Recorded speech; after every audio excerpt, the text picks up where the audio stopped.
صاحب نے اپنی بہن کے لیے نا 1 لاکھ ڈالنا ہے. اللہ آپ کو سلامت رکھے سر. پچھلے چند روز میں نیکی سیگمنٹ میں آنے والے مہمانوں کے لیے گجرانوالہ سے علی صاحب نے مختلف اعلانات کیے. ان کا سب سے پہلا اعلان آزاد کشمیر سے آنے والے اس نوجوان کے لیے تھا جو ایک دماغی مرض میں مبتلا ہو کر بالکل مفلوج ہو گیا تھا. اپنے جوان بیٹے کی زندگی کی امید لیے اس کی بوڑھی ماں ہماری مہمان تھی. گجرانوالہ سے علی صاحب نے کال کر کے ایسی بات کہی کہ ہم سب خوشی سے نہال ہو گئے. جتنا بھی ان کا علاج ہوگا وہ چاہے 1 لاکھ کا ہو 1 کروڑ کا ہو یا اس سے زائد کا ہو اور جتنا بھی ان کا علاج ہوگا میں کروں گا. اللہ آپ کو سلامت رکھے. اپنے بچوں کے رزق اور تعلیم کے لیے لاہور میں چائے کا کھوکھا چلانے والی بہن کے لیے بھی ان صاحب نے فون کر کے مکمل امداد کا اعلان کیا. ان کی جو بھی ریکوائرمنٹ ہے 8 کی یا 10 کی 12 کی یا 15 کی وہ میں اپنے ذمہ لیتا ہوں. اپنی بیوہ ماں کے علاج کے لیے فیکٹری میں ملازمت کرنے والی لڑکی جس سے اس کی تنخواہ چھیننے کے لیے ڈاکوؤں نے اسے گولی مار دی، اس کے علاج اور گھر کا وعدہ بھی گجرانوالہ کے علی صاحب نے کر دیا. جو میری بہن بیٹھی ہوئی ہیں جی ان کا اگر کوئی 10 لاکھ روپے میں گھر بن جائے. راولپنڈی میں اپنی ماں کے کینسر کے علاج کے لیے سبزی کا ٹھیلا چلاتے ہوئے 2 یتیم بھائیوں اور اپنے یتیم بچوں کے لیے تپتی دوپہروں میں اینکیں بیچنے والی بوڑھی ماں کی بھی کفالت کی مکمل ذمہ داری اس انسان نے اٹھانے کا اعلان کیا. دونوں فیملیز کا جتنا بھی خرچہ ہے وہ میں اپنے ذمہ میں لیتا ہوں. لاہور سے زندگی کی آس لے کر آنے والی طالبہ سہرش جسے بیرون ملک علاج کے لیے 80 لاکھ روپے درکار تھے، اس کی آنکھوں میں آنسوؤں کے ساتھ جینے کی امنگ اور موت کا خوف دونوں جھلک رہے تھے. چند منٹس میں سہرش کے لیے 35 لاکھ کا انتظام ہو گیا. اگلی کال گجرانوالہ کے علی صاحب کی تھی. باقی کے 45 لاکھ ادا کرنے کا وعدہ انہوں نے کیا اور وہ بھی سہرش کو اپنی بہن بناتے ہوئے. سر جتنا بھی رہ گیا وہ میرے ذمہ. میری اس دنیا میں بہن کوئی نہیں ہے، وہ میری سگی بہن ہے.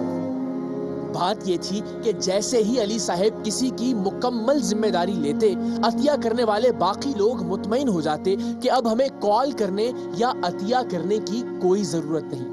اب علی صاحب کی وعدہ کی ہوئی رقم اچھی خاصی ہو گئی تھی.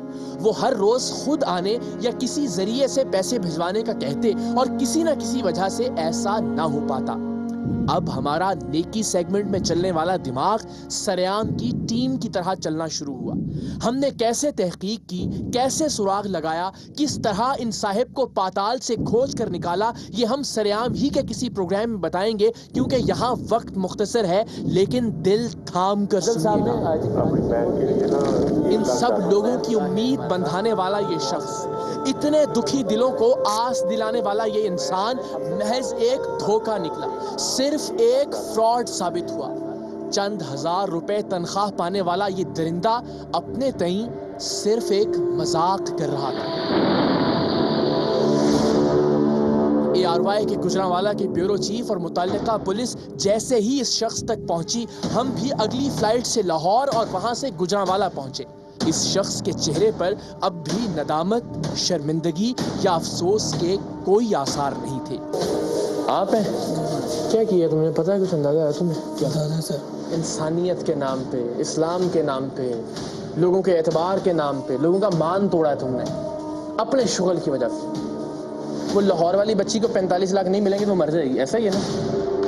وہ جو آزاد کشمیر والا بندہ تھا جس لیے تم نے بڑے کانفیڈنس سے کہا جی 1 لاکھ لگے 1 کروڑ لگے وہ میں دوں گا. وہ کل اینک والی آنٹی جو بیچاری کہہ رہی تھی روتے ہوئے کہ جس جگہ میں گرمی میں بیٹھ کے چشمے بیچتی ہوں وہاں آپ سانس نہیں لے سکتے 1 سیکنڈ کے لیے کھڑے ہو کے، اس کا کیا ہو؟ اس لڑکی کو بہن کہا تھا نا لاہور والی، اور اس کو میں اپنی سگی بہن کہتے ہوئے 45 لاکھ روپے دیتا ہوں. جی میں نہیں دے سکتا سر. کوئی ویسے مر جائے نا مر جائے، کوئی مسئلہ نہیں ہوتا. پہلے آپ اس کو یہ آس دلائیں کہ نہیں تم زندہ ہو جاؤ گے، اسے امید ہو جائے کہ میں بچ جاؤں گا، اب آ گیا میرا مسیحا. پھر اس کی آس ٹوٹے تو بہت تکلیف سے مرتا ہے وہ. زندگی میں چند مواقع میں سے یہ ایک موقع تھا جب میں اپنے ہاتھ کو اٹھنے سے نہیں روک سکا. آپ بھی ذرا دیکھیے کہ اس نے کن لوگوں کو خوشحالی اور زندگی کی آس دلا کر ان کی امیدوں کا قتل کیا ہے. اس نے کن لوگوں کے ساتھ مذاق کیا ہے. اس نے کیسے بے بس اور بے سہارا لوگوں کا تماشا بنایا ہے. دیکھیے پھر اس کے بعد ہم فیصلہ آپ پر چھوڑتے ہیں. میں آخری امید لے کے یہاں پہ آئی ہوں.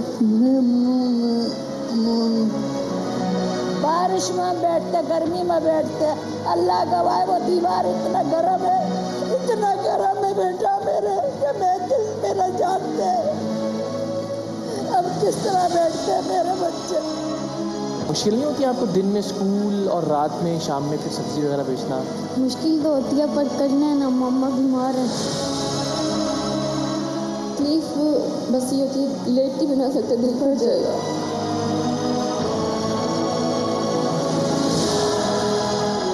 ایک لمحے کے لیے احساس نہیں ہوا رمضان کے مقدس مہینے میں لوگوں کے جذبات سے کھیل رہے ہوتے ہیں؟ تم نے قتل کر دیا ان کو اپنی طرف سے. سر میں کچھ نہیں جانتا.